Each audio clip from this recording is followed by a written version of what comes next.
Hi everyone, this is a technical analysis on USDJPY. Let's start with a fundamental overview first. The USD came under pressure again this week as some disappointing headlines on the tariffs front hit the sentiment.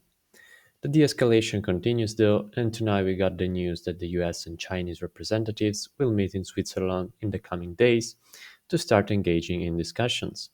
Today we have also the FOMC policy decision, where the Fed is expected to keep interest rates unchanged and could push back against the dovish market pricing, giving the greenback a boost in the short term.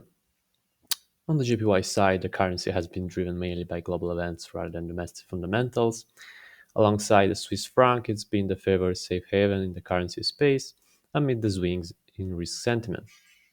On the monetary policy front, the BOJ kept interest rates unchanged as expected recently and delivered the dovish message. This was then echoed by BOJ Governor Weda, which placed a great deal on trade developments. In summary, the central bank is likely to go faster on rate hikes in case we get a good trade deal, and delay rate adjustments in case the trade deal disappoints. Now, the daily chart. We can see the USD JPY erased most of last week's gains in the past couple of days and threatens to extend the bearish move into the 140 handle.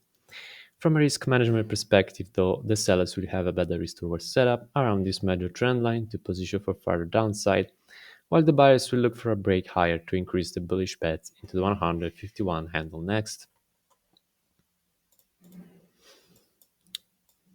On the 4-hour chart, we can see that we broke below this strong support zone around the 144 handle, where we had also this upward trend line for confluence.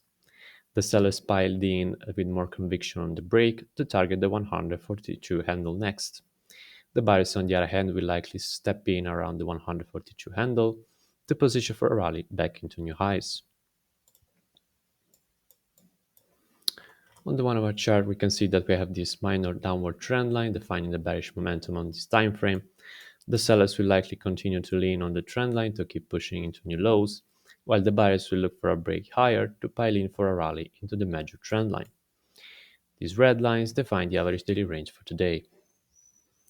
For the upcoming catalysts, today we have the FOMC rate decision, tomorrow we get the latest US jobless claims figures, and on Friday we conclude the week with the Japanese wage data.